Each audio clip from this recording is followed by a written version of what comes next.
EWIP, só lembrando, o link original aqui na descrição. The Boiled One. Meus amigos, fazia tempo que a gente não via um Analog Horror aqui. E não é pra menos. Depois do que Mandela Catalog fez com os Analog Horrors, tudo virou mais do mesmo. Inclusive... É tudo igual, né? Falar de Mandela Catalog melhor. O último Analog Horror das caras aqui no canal foi The Man in the Suit. E meu Deus. É o do Godzilla, né?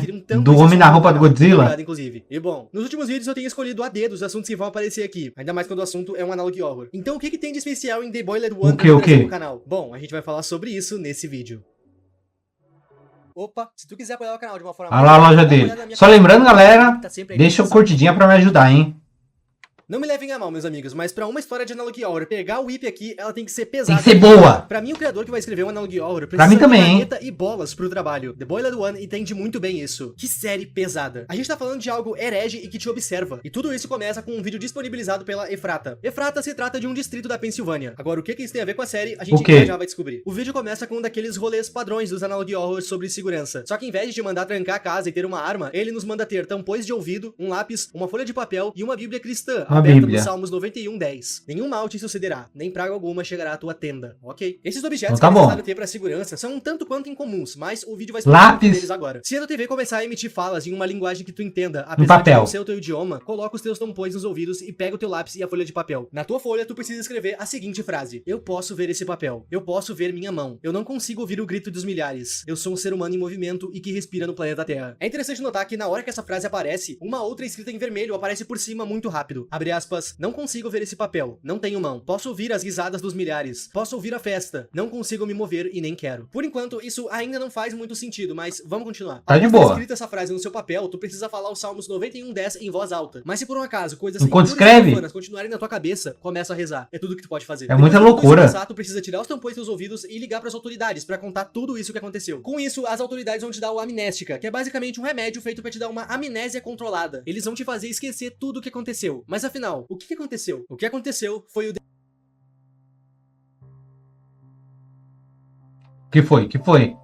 Tô entendendo nada. 2003. O TV iria estrear na rede de TV local da Pensilvânia, e esse programa seria direcionado a falar sobre plantas e natureza, sobre a vegetação em geral. Pelo que eu entendi, esse programa iria convidar em todo o episódio um famoso pra participar, e essa estrela e o narrador do programa iriam conversar sobre a beleza da natureza e seus perigos, e principalmente como se proteger deles. Esse programa era direcionado ao público infantil, e bom, em 2001 o programa teve que ser cancelado e tirado do ar. Isso porque o narrador anfitrião do programa faleceu, e a partir da sua morte algo muito estranho aconteceu. Em 13 de setembro de 2003, o 13º episódio da série começou a ser transmitido misteriosamente. Ninguém do canal local entendia o porquê aquilo estava sendo transmitido, afinal o programa tinha sido cancelado. Só foi no ar. Todo mundo achou que aquilo lá era um ataque hacker, até porque esse tipo de coisa já aconteceu nos Estados Unidos. Porém, esse caso era diferente. Durante essa retransmissão misteriosa, uma outra coisa invadiu o programa. Uma estranha face vermelha e derretida, falando um idioma irreconhecível, entrou ao vivo no programa. Estranhamente, aquela criatura não falava inglês, mas todo mundo que assistiu aquela transmissão na época afirma ter entendido cada palavra dita por ele. Antes de nos mostrar a gravação, o vídeo nos conta que a gravação foi encurtada e que é recomendado assistir esse vídeo com óculos de luz azul e com seus tampões. Olha lá, galera. Talvez a imagem que tu vai ver se preparem, nunca mais saia da tua cabeça.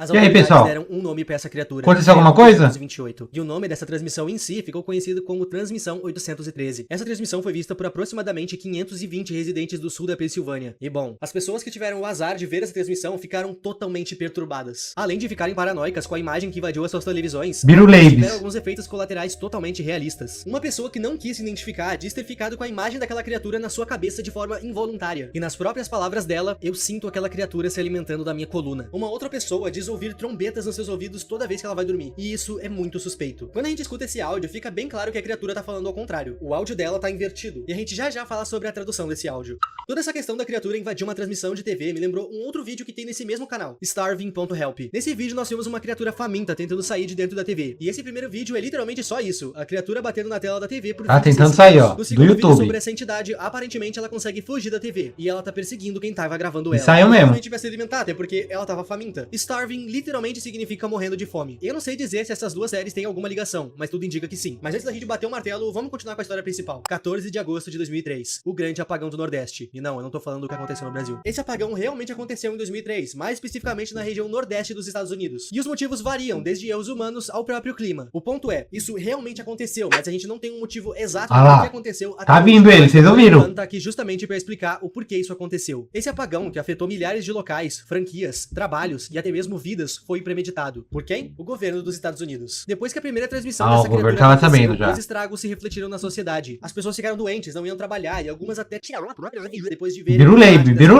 todo mundo. Isso, as redes televisivas dos Estados Unidos começaram a ficar espiadas para caso isso viesse a acontecer de novo. O plano deles era identificar que isso ia acontecer e cortar o canal do ar antes que a transmissão começasse. Em um belo dia, os operadores de sinal de TV notaram uma anomalia na frequência. Com isso, eles tentaram derrubar os canais, já prevendo que seria essa coisa de novo. Só que o canal não saiu por motivo nenhum. Pra controlar essa situação e ninguém acabar vendo essa criatura de novo, eles resolveram cortar a energia do nordeste dos Estados Unidos inteiro. Essa era a única chance de parar aquela anomalia de entrar ao vivo de novo. O prédio da emissora tinha geradores, com isso eles conseguiram ver e gravar a transmissão. Como é de se esperar, prédios corporativos e empresas possuíam geradores e outros meios de energia. O governo dos Estados Unidos foi de local em local por todo o nordeste dos Estados Unidos coletando as TVs, disquetes e qualquer coisa que possa ter gravado a aparição da criatura. Tudo pra poder destruir todos os vestígios que essa coisa um dia existiu. E isso é uma coisa interessante de se citar. Para os cidadãos americanos, essa criatura nunca existiu, e quem porventura se lembra dela, trata isso meio que como uma lenda urbana, bem parecido com o Goku e o 11 de setembro aqui no Brasil. As pessoas não se lembram de terem visto essa criatura, porque sempre que tu vê ela, o governo te instrui a ligar pra ele. E a partir dessa ligação, eles fazem aquela amnésia controlada pra fazer com que tu esqueça dessa transmissão. As pessoas nos Estados Unidos não sabem dessa coisa, e o governo não vai medir esforços pra que tudo continue assim. Sobre o apagão, o governo teve que se explicar. Toda a energia e os meios de comunicação, incluindo as redes telefônicas, ficaram fora do ar por dias. Como explicação, a imprensa dos Estados Unidos noticiou que a falta de energia foi erros humanos e a queda de algumas árvores elétricas. Só que de nada adiantou essa desculpa. 12 dias depois que essa transmissão foi bloqueada, o maior número de casos de pseudocoma dos Estados Unidos aconteceu. Pseudocoma, ou então... Aí todo mundo começou a ver ele, né? Mais do que uma lesão gravíssima no cérebro. Nessa condição, a pessoa afetada não consegue mover nenhum dos seus membros e nem falar. A pessoa consegue no máximo piscar e mover os olhos verticalmente. Paralisia do sono. A pessoa continua consciente ali dentro. E sim, essa condição é real e um tanto quanto rara. Mesmo com o governo cortando a energia do estado para evitar a transmissão, pelo menos o comecinho dela foi transmitido. E isso foi o suficiente para colocar 509 pessoas nessa condição de pseudocoma. E quem não entrou em pseudocoma tá em choque com o que viu. Com isso, a equipe médica e investigadora dos Estados Unidos se dividiu. Uma parte foi cuidar das pessoas que estão em pseudocoma e a outra foi cuidar e aplicar amnésia nos que se lembram do que viram. Quase todas as pessoas que entraram em pseudocoma foram entrevistadas, mas como que se entrevista alguém que não fala nem se mexe? Como? Mas então, lembra que as pessoas conseguem mexer os olhos verticalmente? A equipe de investigação precisou ensinar código Morse para essas pessoas. Dessa forma, as pessoas iriam conseguir se comunicar através do movimento ocular. Muitas dessas entrevistas não levaram a equipe de investigação para lugar nenhum. Isso porque os pacientes sequer conseguiam explicar o que eles viram. Mas outras entrevistas foram tão reveladoras que precisaram ser arquivadas. E nem a gente vai ter acesso a elas. Porém, quase no fim das investigações, a Efrata foi notificada de um caso um tanto quanto à parte de todos os outros. Um senhor chamado Job Zamperini, que eu já adianto que esse é um nome falso, ele não queria que seu nome real fosse divulgado. Esse senhor era um veterano de guerra e sabia muito bem código Morse. E o fato dele saber muito bem código Morse foi um ponto muito otimista para essa investigação. Imagina tu aí ter que aprender código Morse às pressas e precisar falar através do movimento dos teus olhos. É uma tarefa bastante difícil. A dificuldade de entender as vítimas dificultou muito a investigação, mas esse senhor aqui, ele pode ser a chave desse mistério. O que aconteceu foi que depois que ele ficou em pseudocoma, a sua família foi visitar ele. Aquela típica reunião de família. No caso, a reunião de família foi feita para prestar solidariedade a um ente querido que estava extremamente debilitado. Job Zamperini era esse ente querido. Nessa ocasião, o neto desse senhor tirou algumas fotos da família reunida. E bom, criança com câmera tira foto de tudo. As fotos que esse menino tirou era da sua casinha de brinquedo na rua. Essa era a foto. Se por um acaso tu tá se perguntando por que ele tá ali, é simples. É só a gente voltar na primeira transmissão dele. A gente pega o áudio e aplica um reverse nele. Ouçam com atenção esse áudio.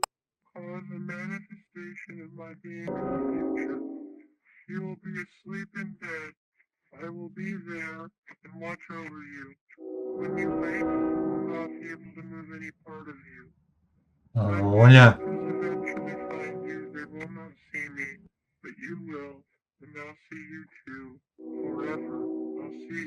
Zamperini disse que havia algo profano na espreita da sua casa. Essa coisa falava com ele de alguma forma. Tava ali. Ela falou pra ele que se ele descrevesse o que ela dizia pra qualquer pessoa, essa coisa machucaria ele e os outros à sua volta. A entrevista de Zamperini.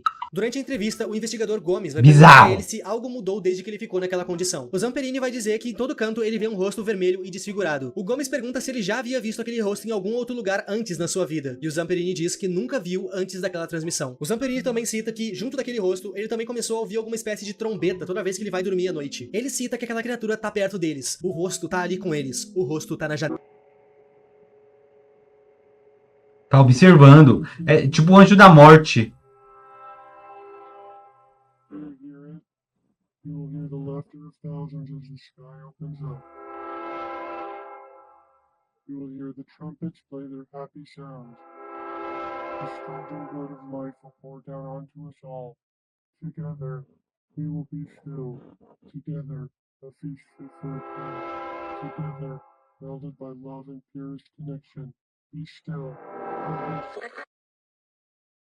Alguma coisa tá vindo. Zamperini foi o único entrevistado que falou coisas conexas. Isso porque ele sabia falar código Morse. Ele nos explicou que desde que ele viu a transmissão, ele começou a ver aquela criatura em todo canto. E isso bate com o que a criatura disse na sua primeira transmissão. Abre aspas, você estará dormindo e morto. Eu estarei lá e cuidarei de você. Quando você acordar, não será capaz de viver nenhuma parte de você. Por mais sensível que seja eu falar isso, o Zamperini e todos os afetados estão sempre dormindo ou parados. Eles não vivem em nenhuma parte de seus corpos. É como se eles estivessem mortos, como a criatura citou. Em coma, né? De fato, ela tava lá, cuidando dele. É dito que a família do Zamperini sentiu uma áurea pesada na casa dele. A foto em que essa coisa aparece e a própria aparição dela no quarto do Zamperini entregam que sim, a casa dele tava amaldiçoada. Todos que estão na mesma condição do Zamperini estão sendo atormentados por ele. Mas afinal, o que é ele? Antes de entrar nesse tópico, eu quero deixar bem claro que, pelo amor de Deus, isso aqui é uma história feita pra ser herege. Eu não tô invalidando e nem reescrevendo Gênesis contando ela pra vocês. Isso aqui é só uma história, ok? Dito isso, tudo dá a entender que Não é real, pra ser pessoal. Jesus. O último diálogo dela, pelo menos, dá a entender que sim. As trombetas tocando, o céu se abrindo, e somente quem ficou nessa condição